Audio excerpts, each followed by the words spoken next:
Hello and welcome to another episode of Momento Malum today, the history of apple breeding in Quebec. Started in 1970 with the transfer of the apple tree specimens from Dr. Lloyd Spangalo of the Ottawa Research Station to the AAFC. At that time, Dr. Rossell and Dr. Granger became responsible for the apple breeding program using the trees obtained from Ottawa. This work resulted in the creation of 3 cultivars, Blair, Richelieu, and Rouville. Dr. Granger became the apple breeder in 1985 to create new lines from prior crosses, made by Dr. Rossell. This led to the creation of the cultivars Belmac and Primavera.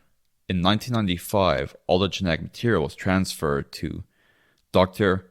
Sharonor Khanizadeh, who was responsible for the strawberry breeding program in the AAFC at the time.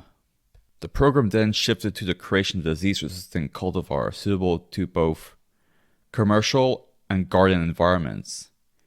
These varieties were hardy to minus 40 degrees Celsius, and there was a heavy emphasis on breeding for scab resistance within these cultivars within the breeding program.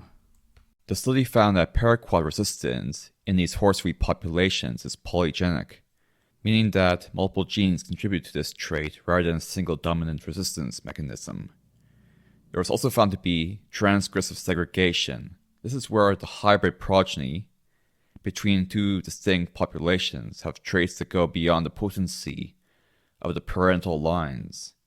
Crosses between resistant and susceptible populations resulted in progeny with varying levels of herbicide resistance, including varieties that are more resistant than the resistant parents, and being greater than the sum of their parts.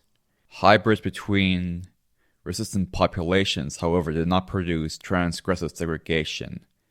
This suggests that the traits for resistance have been fixed in these populations. It also means that crossbreeding with susceptible populations is not enough to breed out the herbicide resistance, at least in some instances.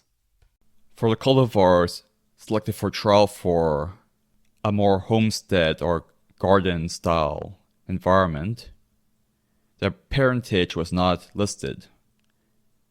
The cultivar FER5A038 apple is hardy and scab resistant and grows in a columnar habit with very few upright side branches, making it suitable for a location with limited space.